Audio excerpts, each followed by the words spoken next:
ladies. Today we're going to be going over the basic squat. We all know that this is a really foundational movement. It carries over into our everyday life in a major way. But there's a lot of videos out there about how to squat and how not to squat, and I feel like it can be really confusing sometimes. And you may have struggled with different issues with squatting and feel like maybe you can't, maybe your knees hurt, maybe they click, maybe your hips pinch. You might think it's just, my knees are bad, my hips are bad, I just can't squat.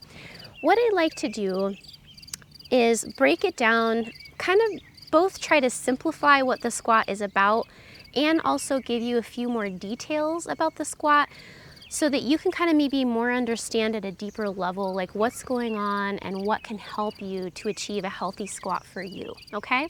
So the first thing I want to say is that a squat is all about a fair amount of movement at three main joints.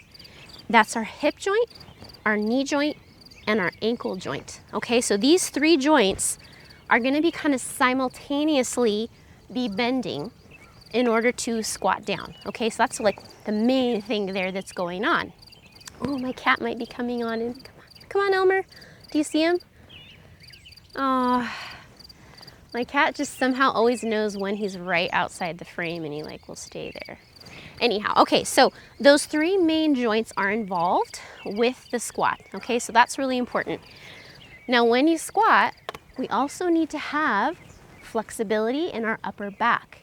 That's so that we can kind of keep our torso a little more upright. Our torso is still going to lean forward to some degree, but the goal is to not be way over. And if you're having that issue, we will troubleshoot it. So that's the other thing. And then having good core strength. So that's kind of the basic of the squat: hip, knee, ankle bending, torso a bit more upright, and that's how we're getting down. The idea is to keep our center of gravity with our shoulder over our midfoot. That's going to keep us from falling backwards when we squat or from having too much load on the knees from leaning forward, okay? So that's just the basics there. Now, as I said, if you have issues with pain in the knees or clicking in the knees, pinching in the hips, things like that, I'm going to have some troubleshooting videos that specifically deal with those sorts of things that you can go over.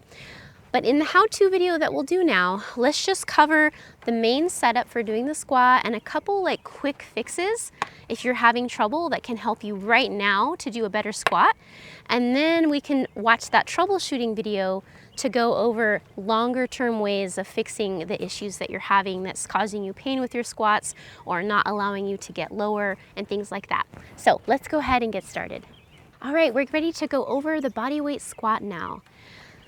With your positioning here, usually we do a slightly wider stance than other movements, so feet can be a bit outside the hips a little bit, and your toes will either be pointed forward, or if you feel pinching in your hips when you squat, you can also toe out a little bit. So whatever feels most comfortable for you.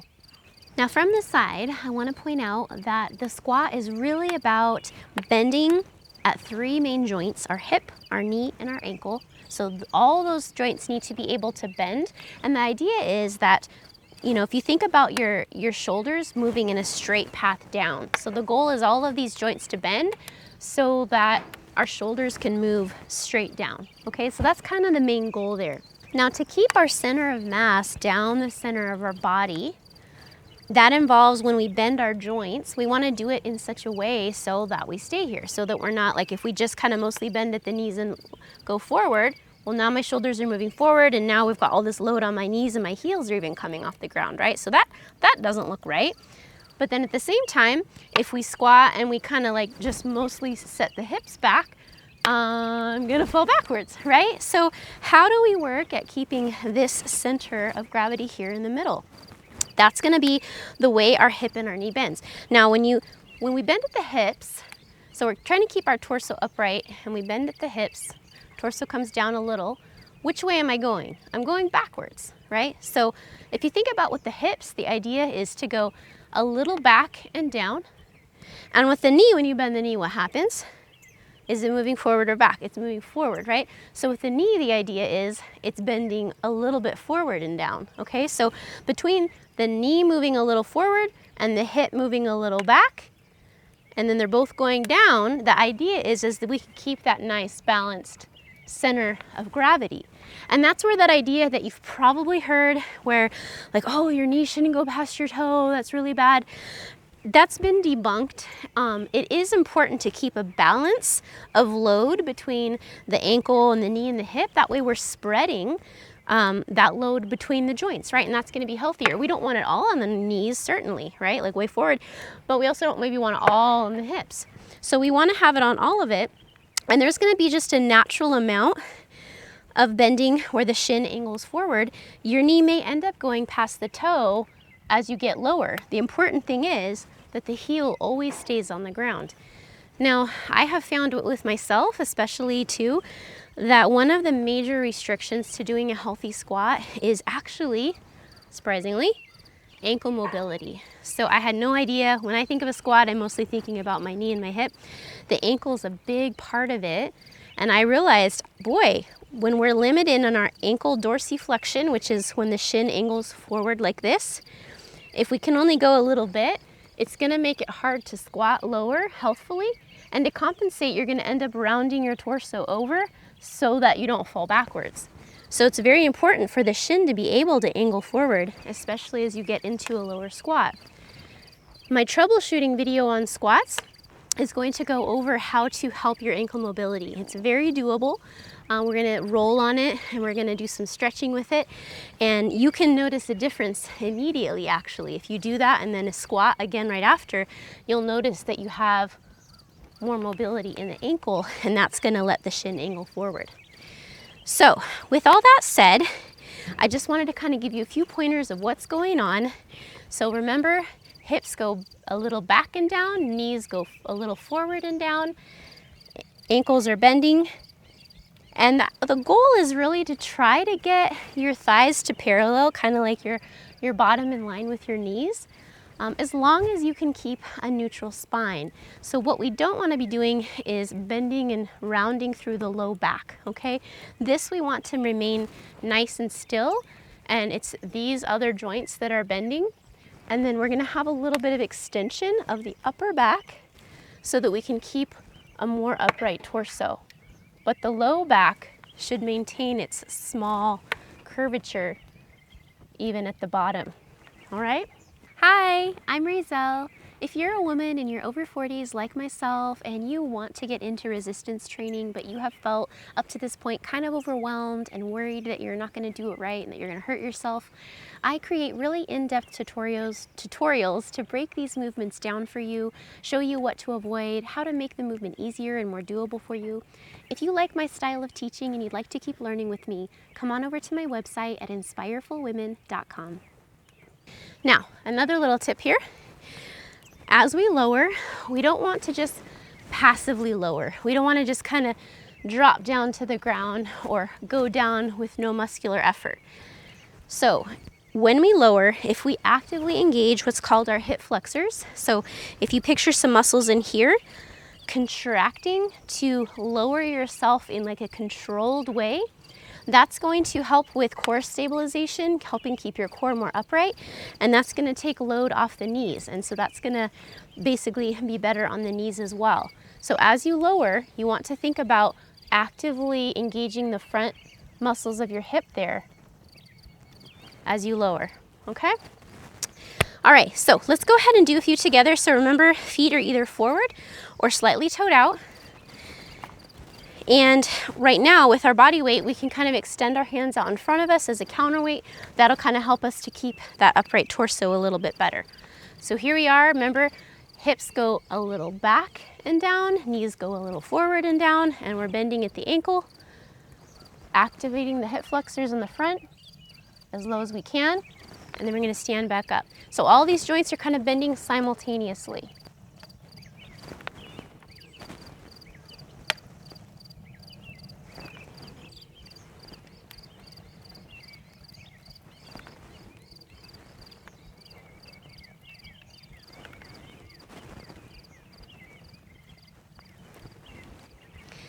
All right, now, if you are having trouble with the squat, the issues I talked about, ankle mobility, now another one can be if you don't have good thoracic extension, meaning you don't have enough flexibility in this upper part of your back to help you keep your torso up, those are things we can work on, right? Long term, and that will be in the troubleshooting video. But in the short term, there's a couple of things we can do. So if you're having issues with the ankles and you realize like, oh yeah, my ankles really can't bend a lot, one way to find that out and to improve your squat, you can do something small for your heels to be on, and or stand a little more toed out and a little wider. If you stand a little more toed out and wider, it's not going to require as much ankle dorsiflexion to do a healthy squat with your torso more upright. Okay, so let me show you that. So I'm going to toe out a bit and go a little wider.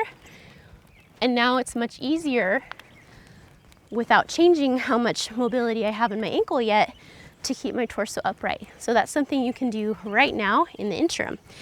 The other thing is, as I mentioned here, if you stand with something like even maybe just a book on your heels or just something small, it's going to elevate the heels a little bit, and that means that you're not going to have to bend your ankles as much either to get into that lower squat. So when you squat and you do it with this, if you're able to keep your torso a little more upright, then you'll know, okay, so ankle mobility may be one of my issues. But maybe that's not it. Maybe the issue is with the upper back. Stiffness in our upper back is very common for us today because we spend so much time sitting and kind of rounded forward and not moving in here like we should. We might have tight pecs. So we have the troubleshooting video for the long-term solution. But in the meantime, something that will help you immediately is to hold a weight out in front of you to counterbalance you. So what we'll do, you know, whatever 8-10 pound weight, you're going to hold it out in front of you and you're going to squat down.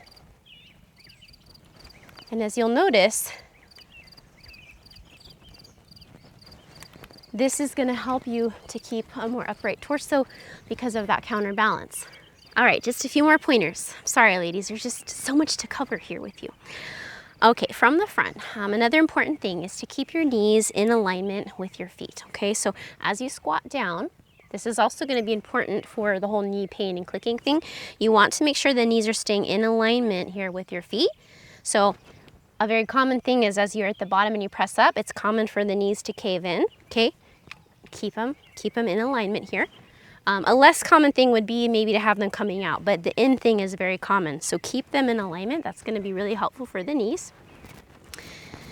The other thing that's common, they call it butt wink. Have you heard of that?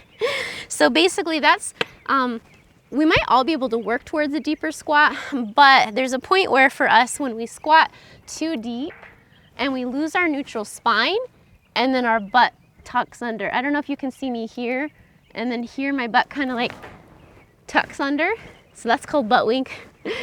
So we want to avoid that. That puts a lot of pressure on the low back. Okay, so where that happens for you at this moment, especially if you're just getting back into squatting or if you haven't been taught proper form, it may be at a higher level.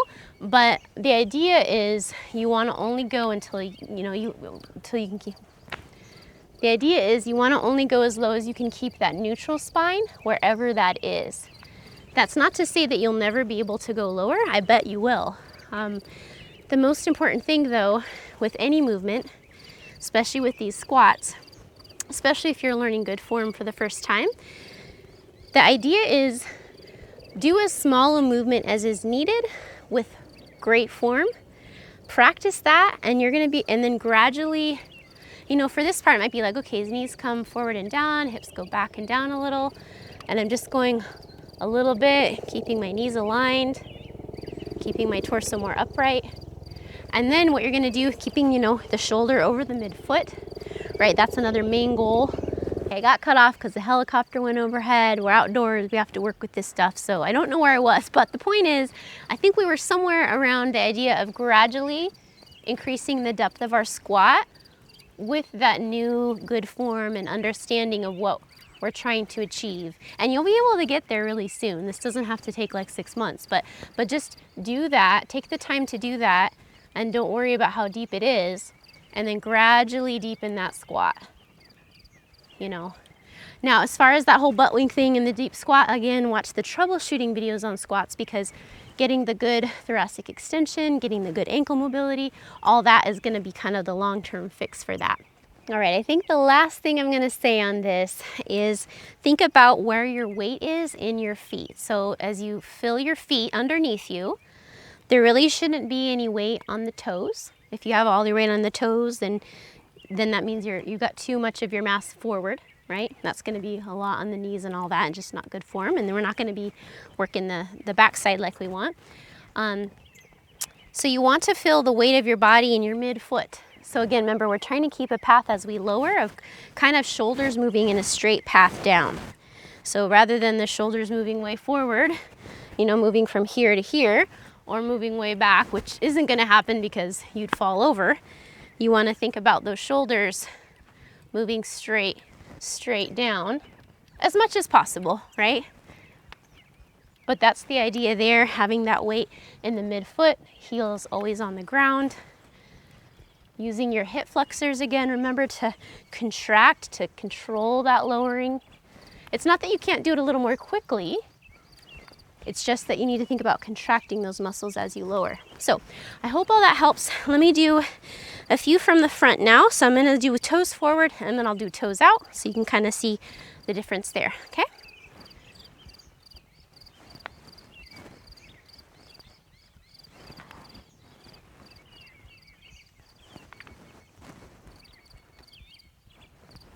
Okay, and then toes out here. Now remember, this is good if you have some restrictions with your ankle mobility, or if you have pinching in your hips. When you do it with the toes out, you want to make sure that you're still keeping your knee, I'm out of breath, that you're still keeping your knee in alignment with the toes, okay? So if your toes are forward, your knees are moving in a path this way. And if you're toed out, well, now you want your knees to go in a path this way, right? Okay, so here we go.